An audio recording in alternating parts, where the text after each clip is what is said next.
The first pottery ever made in the world is a lot older than most people think. When I was young, I always associated the emergence of pottery technology with the Neolithic Revolution in the Fertile Crescent of the Middle East. It seemed to be a part of what they used to call the Neolithic package: domesticated plants and animals, ways of life like sedentary living in permanent settlements, and technologies like ceramic pottery. Perhaps I believed this in part because I grew up in Britain, where pottery arrives along with Neolithic farmers after they spread across Europe. The earlier hunter-gatherers of Britain did not use pottery, and so I assumed that was true for the rest of Mesolithic Europe too. But in fact, some hunter-gatherers of Europe were using pottery long before the arrival of Neolithic farmers. So how did European hunter-fisher-forager societies develop this technology before farming? Well, the first pottery vessels in the world were made thousands of years earlier and at the other end of Eurasia. So exactly where and when was the first pottery developed? How did it spread across Eurasia to Northern Europe? What about the rest of the world? And why was it ever invented in the first place? This is the remarkable story of the world's first pottery.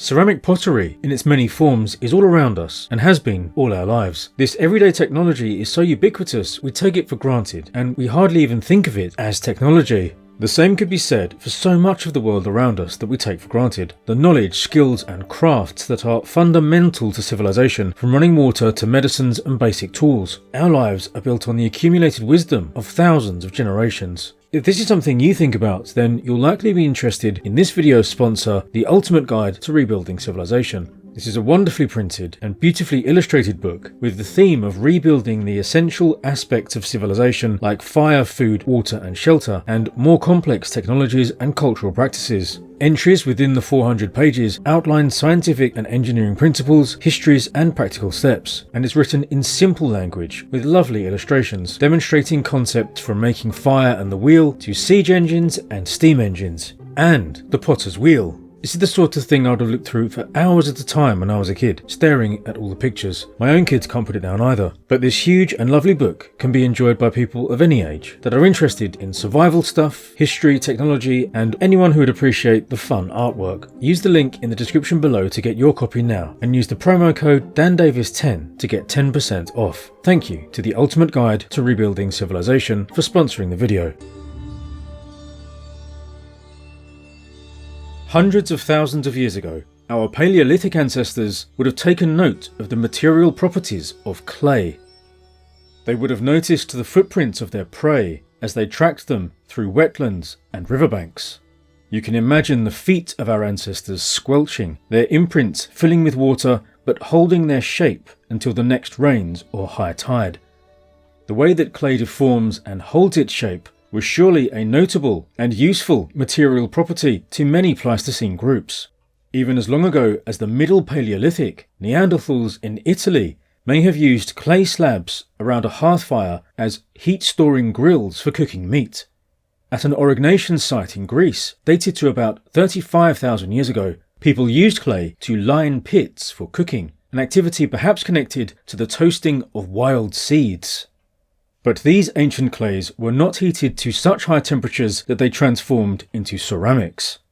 Ceramics means clay forms fashioned into shapes, dried and deliberately heated at high temperatures with the intention of producing a durable product that remains in this form. And pottery means portable ceramic vessels. The first ceramics in the world were not pots and are very ancient. The oldest that we know of anywhere in the world came from what's known as the Pavlovian culture of Gravettian Europe, perhaps 28,000 years ago during the last glacial maximum. At sites like Dolní Věstonice in Moravia, the mammoth hunters of the cold north developed surprisingly complex societies using new technologies to create incredible, sophisticated artworks. And they also created many small figures of animals and people from clay and fired them in specially constructed ovens, also built from clay. The most famous example is the Venus of Dolní Věstonice, a ceramic figurine of a voluptuous woman. Delightfully, researchers discovered the fingerprint of a child had been left on the surface of the clay after it had been moulded and the surface smoothed, but before it was fired. The site of Dolní Věstonice had houses built from mammoth bone, and close by but separate from them was another structure some researchers called the shaman's hut, which had the clay ovens in it. Around this area, archaeologists found thousands of ceramic fragments where animal figurines and simple clay balls had been shattered into pieces. Some people think damp clay balls were thrown into the fires so that expanding steam inside tiny air pockets in the clay would explode and shatter the bits all over, perhaps in some kind of theatrical shamanistic display. This wasn't the only European Upper Paleolithic site using clay and ceramics. There were layers of clay laid in hearths and around baskets or nets, leaving cord impressions for us to find today. Spanning the length of the Gravettian to the beginning of the Holocene, for thousands of years, these people understood and utilised the properties of clay and sometimes used it to create ceramics. However, these Upper Paleolithic hunters of Europe never, as far as we know, developed pottery.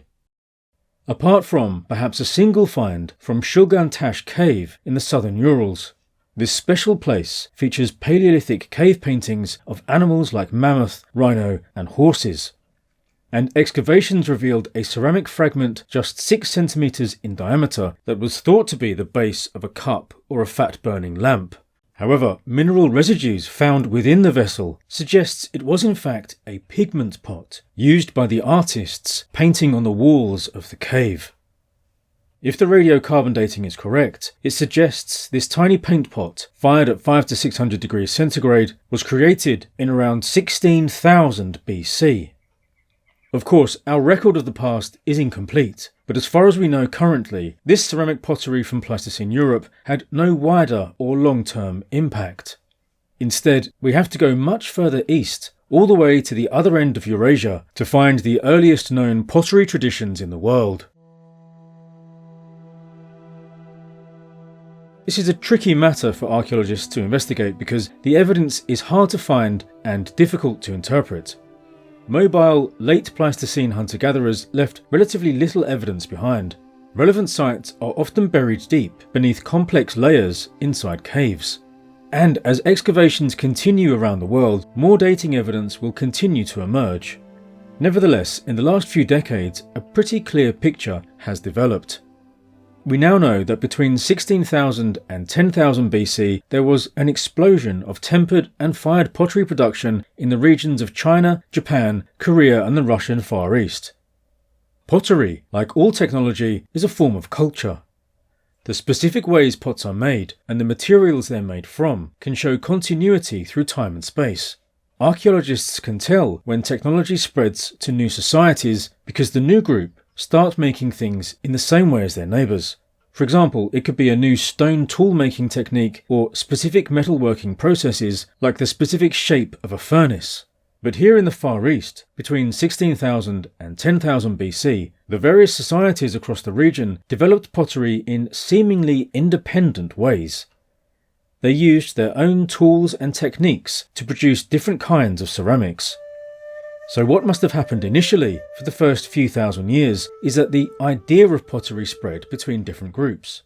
Perhaps pots were seen by neighbouring tribes, perhaps pottery was traded or taken, or people told other groups about it. It was the concept that clay could be mixed, tempered, moulded, dried and fired to create containers. It was that concept which spread across the region, resulting in unique and identifiable styles in different areas. However, the oldest pottery that we know of so far comes from a group of sites in southern China. The oldest radiocarbon dated pottery that we know of comes from Xianrendong Cave in Jiangxi, dating to perhaps 18,000 BC. Similar ancient pottery comes from Yuchanyan Cave in Daoxian County, Hunan, and it's been dated to perhaps 16,300 BC. Yuchanyan Cave was first used occasionally by humans between about 19,000 and 16,000 BC. By the time the first pottery appears, the cave started being used more regularly until around 11,000 BC. Use of the cave revolved around making and tending fires, but there's no evidence for habitation or other daily activity. People built and stacked hearths in the centre of the cave, where they also built clay surfaces. It seems the site was used for specific economic activity, and so the pottery was created for this specific purpose. The pottery was coarsely made, with chunky, uneven walls up to 2 centimeters thick, and was fired at low temperatures between 400 and 500 degrees C.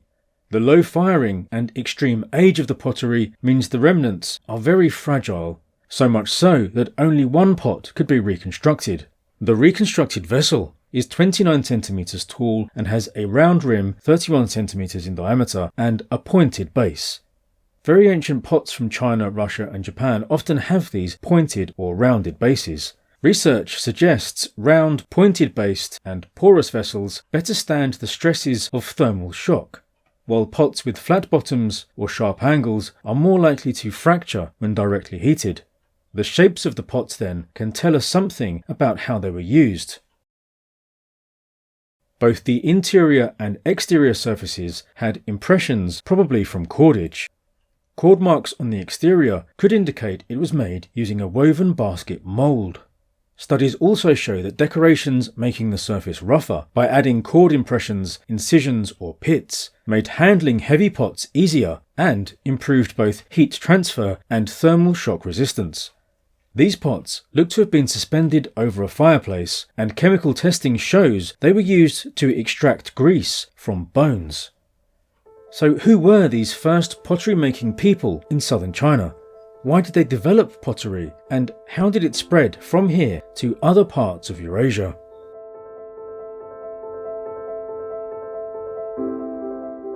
The last glacial period of the Pleistocene epoch, what is often called the Ice Age, came to an end 11,700 years ago as the ice sheets retreated, sea levels rose, and global temperatures increased rapidly, and the previously volatile climate stabilized, and the epoch we call the Holocene began. As the ice and tundra receded and the world warmed, rich ecosystems developed, and human populations across Eurasia adapted to the new variety of plant and animal species and the opportunities they presented. New resource-rich regions were opened up and exploited. New technologies were developed to extract these resources, and the human population grew. When researchers first began to understand that pottery had been a hunter-gatherer invention, it was assumed that it was part of these Holocene processes. And while it's true that pottery only spread widely during the Holocene, radiocarbon dating showed pottery was in fact a late Pleistocene development. These late Pleistocene hunter-gatherers, though, also had to adapt to a changing world. The climate was slowly warming, but it was still unstable, and cycles of cold periods, like the Younger Dryas, could still disrupt their ways of life. The pottery-using hunter-gatherers of late Pleistocene southern China, using cave sites like Yuchanyan, utilised a wide range of plant and animal resources. Various deer species were their main prey, along with boar, but they also hunted wild cattle, rat and bird species. These societies of the late Pleistocene to early Holocene boundary demonstrated diversification and innovation like this, including increasing exploitation of aquatic resources like fish, turtle, snails, and mollusks. They likely moved to different places in different seasons to exploit resources when they were locally abundant, periodically returning to familiar places like these cave sites for resource acquisition and processing. While prey was being hunted, clay could be collected, shaped and dried, then fired, ready for use. And the pots likely wouldn't have been carried to new sites. They could be abandoned or perhaps left here for use the next time they came, which could be months or years later. Modern researchers can test organic residues in ancient ceramics to find out what kinds of foods might have been held in them. When food is cooked or stored, tiny traces can seep into the porous interior of the fabric. By taking and analysing samples using different techniques, certain chemical signatures like lipids, proteins, starches and sugars can be detected. And analysing this first Chinese pottery of the late Pleistocene era reveals it was used to extract grease from animal bones. The pots likely containing a gelatinous broth bubbling away, suspended over fires. This surely helped to maximise extraction of nutritious fats and calories from these resources. Maybe good times meant they had larger group sizes and could afford to indulge in innovation like developing pottery, Or perhaps hard times meant they had to come up with ways to make the most of what they had. Or maybe in this unstable era, they went through cycles of one and then the other. Pottery, of course, can have many uses, as cooking vessels, storage containers, as plates or platters for serving food, and as bowls or cups for eating or drinking from. Researchers can look for clues in how pottery might have been used, not only by testing chemical residues, but also by looking at the shapes and sizes and the thickness of the ceramics. Also, whether there are any soot residues from fires, how decorated they were, the temperature they had been fired at, and potentially the kind of temper used. Temper is the word for material added to the clay to stop it shrinking and cracking during drying and firing. People used all kinds of things from sand and crushed stone to organic materials like bone. Early Holocene Eurasian ceramics often used crushed shells, which makes sense as they often utilised resource-rich coasts, rivers, lakes and wetlands. In Finland, they also used asbestos as temper. It could be rather cold and wet up there, which was a problem for drying clay properly, and it might be that using asbestos temper helped this vital part of the process. As pottery use spread to northern China, the Russian Far East and Japan, it seems pottery was used primarily for a different kind of food. Organic residue analysis has revealed that, broadly speaking, it seems they were mostly used for aquatic resources, so for cooking seafood, prehistoric fish soup. For thousands of years, pottery was known about and used in these places, but it wasn't an everyday technology yet. They weren't making and using pots all the time. It wasn't a critical need for these societies. These various societies knew how to make it, but it was only used under certain conditions. This new container technology had to compete with existing organic containers like woven baskets, skin bags, and bark or timber boxes. Indeed, in the early years of archaeological research, there was an assumption that ancient mobile hunter-gatherer societies would not use pottery because, compared to organic containers, pottery is heavy and fragile. However, these hunter-gatherer societies could spend seasons in one place, or have bases that some of the groups stayed at while others went out and brought back resources, and there was time for pots to be made and used and left behind. Also, many hunter-gatherer societies became increasingly sedentary through the Holocene, where local resources allowed for it. And perhaps this trend helped the uptake of pottery over the millennia and its full embrace as a key technology in some groups. Before pottery, hunter-gatherers would have used hot stones to heat water in various containers for cooking. It seems to us like an obvious upgrade to use ceramic pots directly heated by fires for boiling water and making stews, but maybe for a long time people were happy enough with what they knew. But clearly it did make a difference in their lives. Perhaps the technology also propagated with the help of some kind of Darwinian selection at the group level. It's thought that early pottery was probably multi-purpose food preparation vessels, perhaps forming a technology that improved the adaptive ability of prehistoric populations. Pottery could also improve storage methods, keeping the contents dry, sealed from contaminants, and resistant to rodents. The increased nutrition extracted over time from using pottery for cooking and storing food likely made groups healthier and better able to survive in harsh conditions than groups without it. So when harsh times struck, the pottery-using groups survived, while those without were more likely to die out. There are different ideas about why early pottery use was relatively sporadic for thousands of years across East Asia. If it was such a good idea, and if it was so useful, why was it not used more widely, more often, and for more purposes? Well, there are various ideas. Some think the pots were status symbols either for special people with the knowledge of how to make them, or for certain groups with that knowledge, or both. Or they could have been made only for special events, maybe related to occasional feasting, but no one knows for sure. And there are questions about who within the groups actually made the pottery. Ethnographic reports on modern hunter-gatherer and traditional societies suggest that pottery was a female-led technology, which makes sense in societies where the women were more likely to be tending the hearth and involved in food preparation, just like how women tended to be the ones making baskets. Because fired ceramics are hard, we might conceive of them as a kind of stone, and similar to something like solid wood. But these early hunter-gatherers might have thought of pots as more like a kind of solid basket, and their evolution might have been related to that technology rather than to hollowing out logs or grinding stones. These first pots might have been constructed using baskets, woven from plant fibres, as an external or internal superstructure. After drying, the clay could have been removed from the basket, or the basket might even have been left in place, and when fired, the basket would burn away, leaving woven fibre impressions in the hardened clay. You can even imagine how the first ever pots might have come about. Perhaps clay was used to line a basket so fine stuff wouldn't fall through the weave, or to make it more watertight. It would hardly be a jump at all from that to pottery. And the way early pottery was constructed, from coiling long rolls of clay around and around, was more like weaving a basket than carving a stone. This conceptual link between pottery and baskets perhaps continued for thousands of years, even after baskets were no longer used to make a frame in construction. A common decorative motif in different societies across Eurasia for thousands of years was cord impressions pressed into the wet clay. Making pots actually required multiple stages, from going out and collecting the clay to mixing, shaping, decorating, drying and firing. So perhaps different people were involved in different stages in different societies.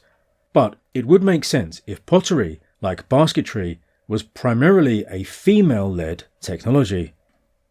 But whoever made it and why, it provided some cultural or physical advantage for thousands of years in the Far East.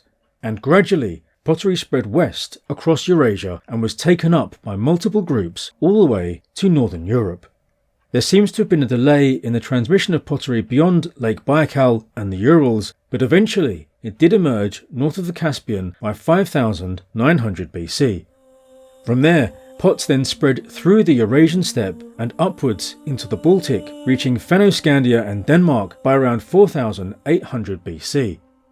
But what was pottery used for here in Europe? And when did pottery develop in the rest of the world?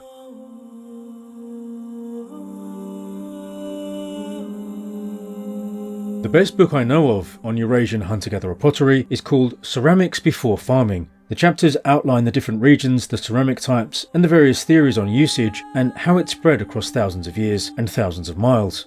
If you're interested in more detail on this subject, then I very much recommend it. As always with my videos, sources are listed in the description below. The book was published in 2010, however, and this is a relatively fast-moving field of study. More recent work has been published, like this 2022 paper, which tested hundreds of pots from sites across Europe. Their analysis shows how pottery spread north and west from the Caspian to the Baltic, and how European pottery was used by hunter-gatherers. Testing for telltale chemical signatures, they determined that, as a rule, pottery was used for cooking almost all available food resources, from ruminants like deer to aquatic foods like shellfish and plant material. But there was some variation across the regions, with the southern and eastern region, including the river valleys of the Eurasian steppes, favouring aquatic resources, while regions in the west and northeast tended to cook more ruminants, meaning deer, elk, bison, aurochs and reindeer in the north. Interestingly, they could find little signs of honey in the pottery, which temperate hunter-gatherers would surely have harvested, nor did they use their pottery for processing resins and tars. It seems they used pots for meat, fish and vegetable stews. A pretty great diet, really. In the Baltic region, from Finland and Karelia down to South Sweden and Denmark, the hunter-fisher-forager societies exploited a similarly wide range of terrestrial and aquatic resources, but they also took advantage of the great abundance of seals for their skins, meat, and especially their blubber. Analysis of pottery from Baltic societies reveals it had a variety of food preparation and storage uses, including a kind of fermented blood porridge or cake, perhaps made from iron-rich seal blood and wild grains. This would have been incredibly nutritious and surely delicious. Even better, residues in Baltic pots indicate these peoples prepared a mixture of seal meat and blubber, along with perhaps cranberries or lingonberries. As well as being nutritious and tasty, the benzoic acid in these berries acted as a preservative to prevent spoilage through mold growth or fermentation. They might have used some pottery to render oil harvested from seals, and made this mixture in the autumn as a highly nutritious pemmican-type food to store in other pottery through the winter. The spread of pottery technology across Europe was very rapid, covering over 3,000 kilometers from the Caspian to the Baltic in just 3 or 4 centuries. This is much faster than the rate it was carried across southern to western Europe by Neolithic farmers. These European farming populations expanded into new territories, bringing their pottery technology with them. With the hunter-gatherer groups, on the other hand, pottery technology spread between existing groups through exchanging the knowledge of how to make it. In some regions where Europe's hunter-gatherers and farmers interacted, there may have been some degree of influence on ceramics between the different societies. In fact, the Zwifterband culture of the Netherlands seems to have combined the traditions of both the Eurasian pottery and that of the Neolithic farmers. Some have suggested that the speed at which the pottery spread between hunter-gatherer groups could be explained in part by the widespread practice of female exogamy. This is the social practice where women from one group will marry into another group beyond her own. If pottery was in fact a female specialization, this could help to explain how the knowledge could spread from one group to another. It's still hard to say for sure the extent to which pottery technology spread across Eurasia as a concept versus it being independently invented multiple times.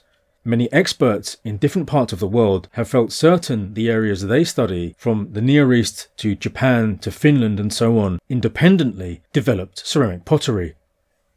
The timeline, however, shows a distinct east to west pattern, which, although circumstantial, is highly suggestive. There was independent invention of pottery, however, by hunter-gatherers in the Nile Valley of Sudan by perhaps 8,000 or 9,000 BC. And pottery spread out from there across Africa in every direction, and according to this 2016 paper, it's possible it also spread into the Near East, where the idea was picked up by the early Neolithic farmers of the Fertile Crescent. Certainly, they argue, like the spread across Eurasia from China, a spread from Africa into the Near East matches with the timescales of the proposed diffusion. In this model then, they see 2 centres of independent invention in the Old World, one spreading from the Far East and the other from Northeast Africa. In the Americas, the earliest pottery seems to have emerged after about 6000 BC in the Amazon basin in what's Brazil today, and it seems to have diffused northwards through Central America into North America. Perhaps these were the only 3 instances of the independent creation of ceramic pottery. Or it could be there were further independent developments, perhaps by hunter-gatherers of the Lower Volga and by the Neolithic farmers of the Levant or Mesopotamia and so on. Either way, it's clear that, contrary to what was once thought, pottery was developed by and embraced by hunter-gatherers around the world for thousands of years. Hunter-gatherer societies continued to develop sophisticated pottery, like these famous Jomon fire pots from pre-agricultural Japan. I remember seeing these incredible vessels in the British Museum in London when I was younger, and reading the date on the sign that said 3000 BC, and thinking, that can't be right. They looked to me like they were made in the 1960s or something, or at least in the medieval era.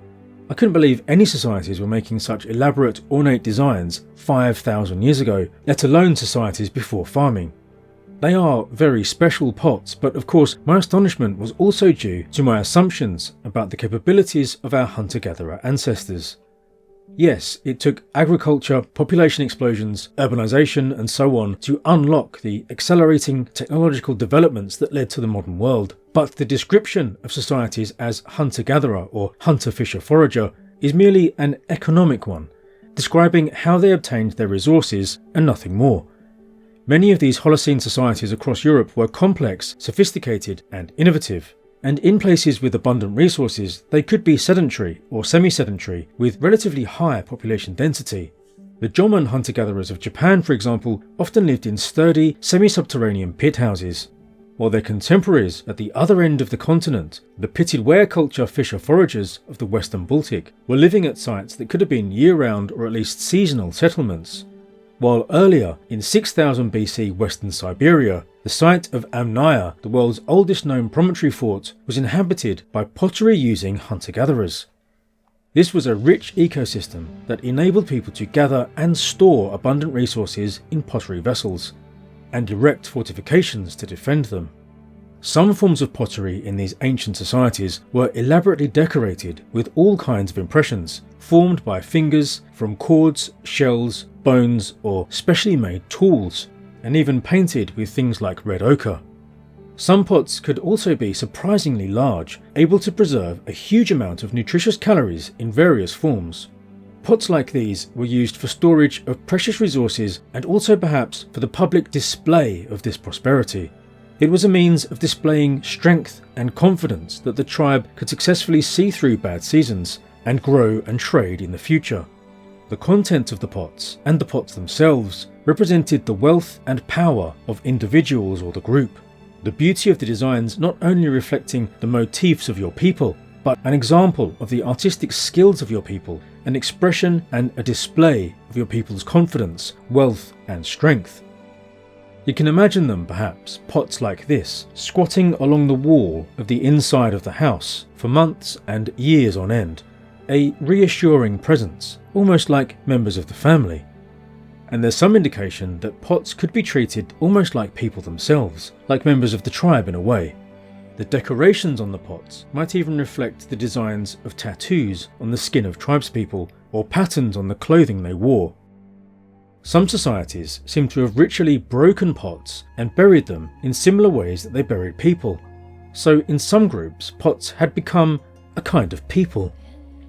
Pottery continued to develop and grow increasingly advanced after the hunter-gatherer way of life had ended in most parts of the world. The variety and forms of fabric, glaze and decorations grew to a sophistication our ancient ancestors could hardly have conceived of, but it's always remained something that most of them would have recognised as a familiar and often vital technology.